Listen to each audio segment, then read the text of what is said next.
Welcome to the bold analysis.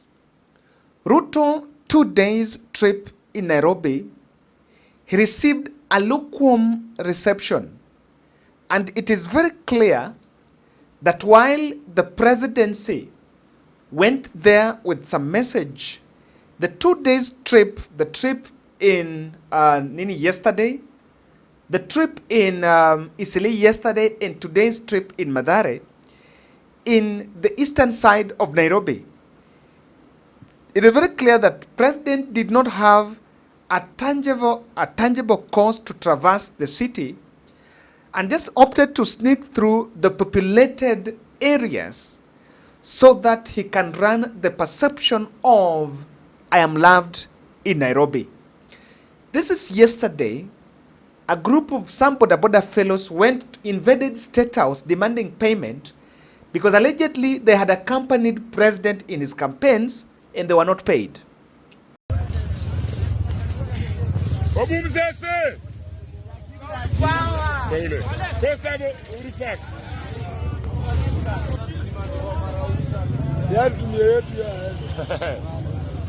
Mtangoja hapa Uhuru Park.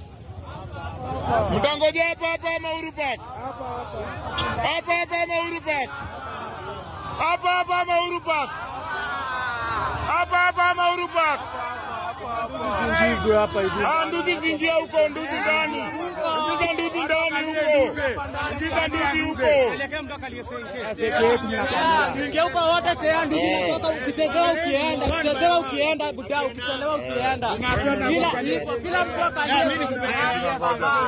hapa tuko Ikulu tunangoja kubadilika.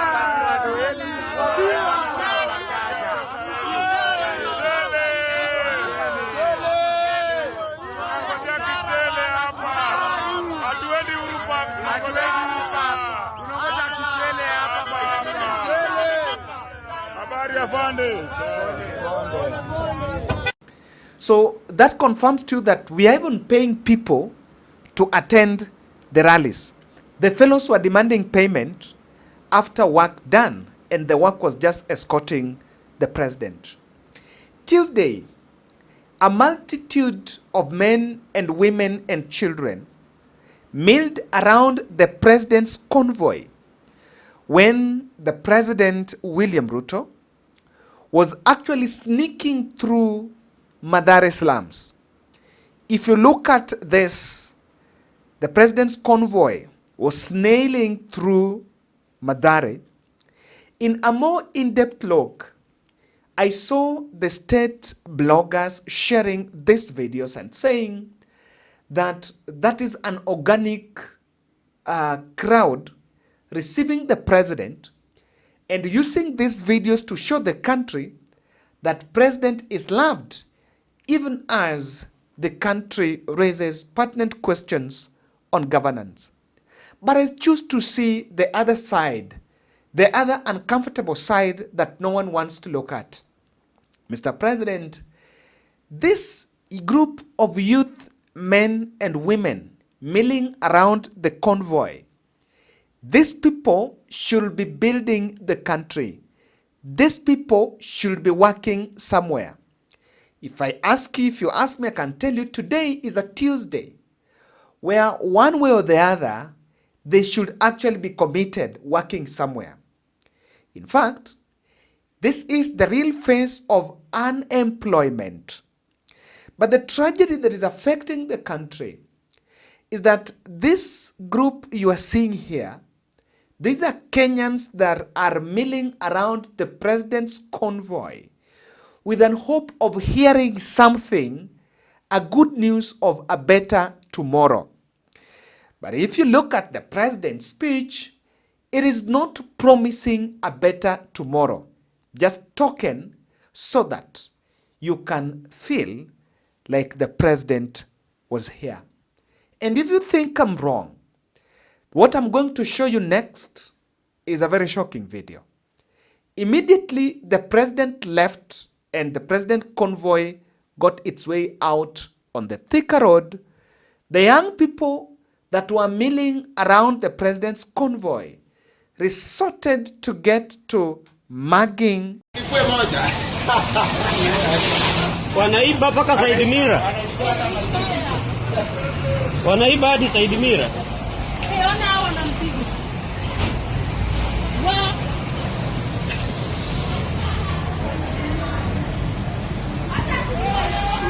Kwani ni wezi kama Ruto mwenyewe?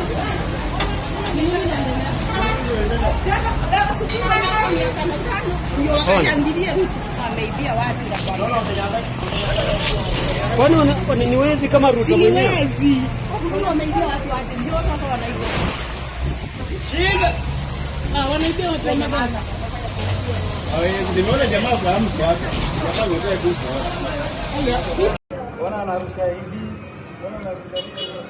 Ndole wamemkimbiza. Ona ule jamaa ameshikwa. Ona jamaa ameshikwa pale. Ona ndio hiyo. Ni waizi. Hadi msichana. Gani? Ukajua kuna mtu mali tunaweza.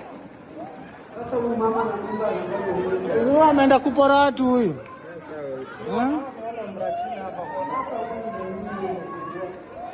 Sasa ngoja wakiona wale wazee watawarudia. Ngoja waone. Ndio mtu mwingine ameshikwa hapa.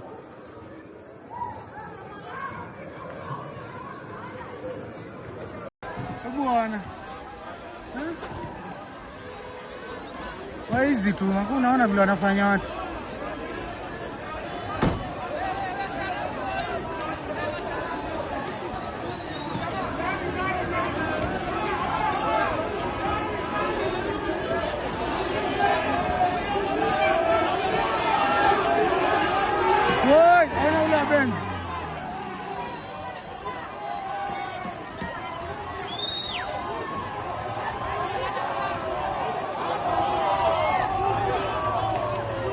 Along the road.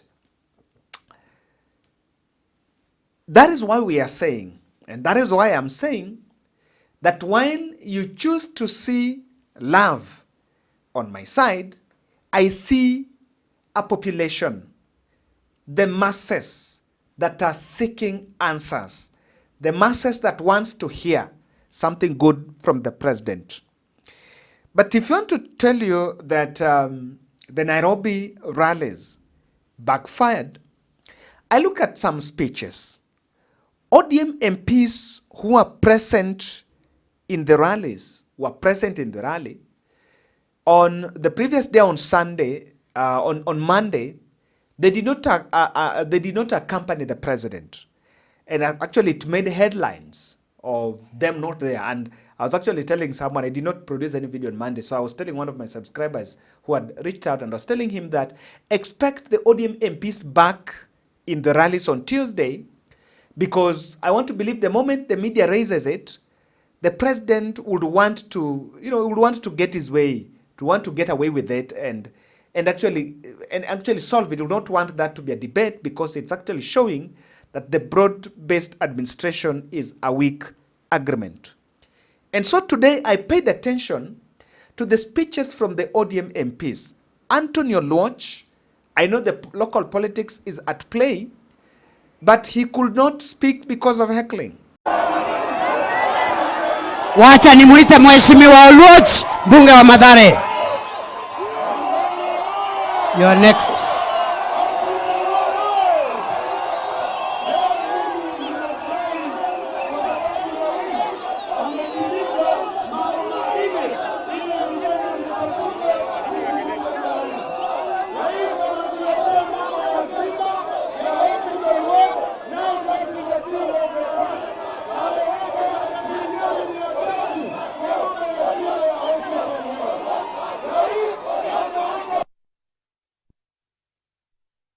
Vijana waende wasome hapa kwa TVET. Rais ametengeneza mambo ya mashule hapa Mathare.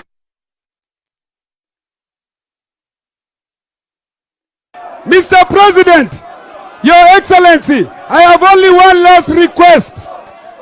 Watu wa Mathare pastors waliniomba kwamba wanataka ukuje ushiriki na hao. That is the only request that I want them to deliver here. Watu wa Mathare wanataka ukuje hapa, ukuje ushiriki na hao kwa kanisa. Asante sana na Mungu awabariki. Mathare! TJ Kajwang was also an MP from Ruaraka, amongst the places where the president visited. While speaking before the president had to invoke the name of Raila Odinga, but even as viciously trying to present himself as Raila, what Raila says is law, but I'm not seeing the crowd getting entitled, or rather the crowd getting jubilated by his sentiments.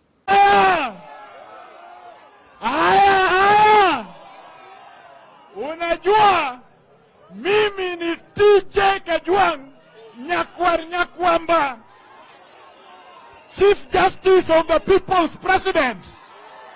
Hapo unaelewa? Kama kelo no biwinjo, kama kelo no bineno, wagni wakelo ngogo, wagni wakelo jalo jagot. Adwani mondo urwake gi lwedo manimalo ni onjalo jagot, ni ataka kuona mikono. Haya, ya pili, mulisikia ama hamukusikia Raila Amolo Odinga akitoa taarifa? Ulisikia? Nyasachiel, ulisikia? Sasa sisi Raila akisema, baba akisema, Agwambo akisema, Nyasachiel akisema tuendelee, tunaenda wapi? Akisema tuendelee kwa nini? Akisema baota tunafanya nini? Haya, sasa Agwambo amesema onyelo jagor nyale, onyelo jagor nyale, koro kidong chien mano wachni. And either way, let's get to what the president said, because his speech on what exactly he's doing to Nairobi, on the Nairobi regeneration and the affordable housing, is not going to, did not get the touch of the people. He was speaking, and just at the mention of Raila, you're going to get some crowd would go frenzy. But when you talk about those things, they're the same. Vijana wa Ruaraka bwana, vijana muko, vijana wa Ruaraka muko, nataka munisikize kwa makini. Vijana, nataka munisikize kwa makini. Leo nimeanzisha affordable housing hapa Nairobi. Hapa tumeanzisha nyumba 5,000. Tunahitaji vijana 3,000 wa kufanya hiyo kazi. Nyinyi vijana hapa mko tayari? Nyinyi ni wa kujituma ama nyinyi ni watu wa kungojea? Mutajituma? Mutajituma? Musingojee. Mujifanya nini? Mujitume. Jambo la pili, mulisikia jana, sijui kama mulisikia jana, nilianzisha mradi wa Nairobi Regeneration and Engineering ya kuhakikisha kwamba tunajenga siwa 60 kilometers, tunasafisha mji wa Nairobi, tunajenga nyumba 50,000 na tunahitaji vijana 50,000 wa kusaidia sisi kufanya kazi hiyo. Wewe kijana wa Ruaraka, mnanisikia jameni? Wewe kijana wa Ruaraka, uko na nafasi katika ile program ya Climate Works. Uko na nafasi katika program yetu ya affordable housing. Usingojee, ujitume, kwa sababu tunataka kuhakikisha kwamba hawa vijana ambao wana ajira wanapata ajira, ndio tuweze ama waweze kujisimamia na kusimamia familia zao. Vijana wa Ruaraka, mmenisikia? Kuanzia April tarehe 1 tunaajiri vijana wengine 20,000 ambao wataungana na Climate Works. Nyinyi vijana wa hapa Ruaraka mko tayari ama mko tayari? Nyinyi ni wa kujituma ama nyinyi ni watu wa kungojea? Mutajituma? Mutajituma? Hebu nione vijana wa Ruaraka ambao wanasema watajituma. Basi ya mwisho, watu wa Ruaraka, ya mwisho, Mimi nimekuja hapa kuongea na nyinyi. Hii Kenya ukabila imetusumbua, chuki imetusumbua, migawanyiko imetusumbua, mambo ya ubaguzi imetusumbua, na ndio tukaketi chini na baba nikamweleza Mheshimiwa Raila Amolo Odinga ya kwamba hii Kenya inahitaji dawa, na tumekubaliana na Mheshimiwa Raila Amolo Odinga tuunganishe Kenya iwe moja, tuondoe ukabila, tuondoe chuki, tuondoe migawanyiko, tuondoe ubaguzi, tuwaunganishe wa Kenya, tupange uchumi, nafasi za kazi zipatikane, tupange kilimo, tuzalishe chakula ya kutosha. Watu wa Ruaka, mimi nawauliza jameni, kwa unyenyekevu, munakubali tuungane ama munataka tuendelee kutengana? We thank you so much for this effort. At least Shosho now have a smile on her face. She's going to sleep where there is door and window. Thank you so much. Thank you so much, Kevin and your group. May God bless you. Guys, this is where Dani, this is the house that I was showing you. This is the house Dani alikuwa anaishi. So ukiona hii nyumba, it was not even in a good place. So this is how it was. So we've moved her from this house to this one. So this is the house we just did. And yeah, so this is the one we did for Dani, and we've moved her to this house. Aliingia, if you check inside, already ameweka viti, and we've not even done the door. She said immediately this house was done, akasema yeye anaingia. We are planning to put the door today, but she's already there. Okay, dear friends, this is the second house. As you can see, there is door, there is window. Now at least Mama can sleep in a warm place. Thank you so much, Kevin and your group, for supporting. Finally, this is the third house. As you can see, Mama and grandchildren are standing. Thank you so much, Kevin. Thank you so much for remembering this old woman. At least she now has a smile on her face. May God bless you people. We love you so much. Be blessed.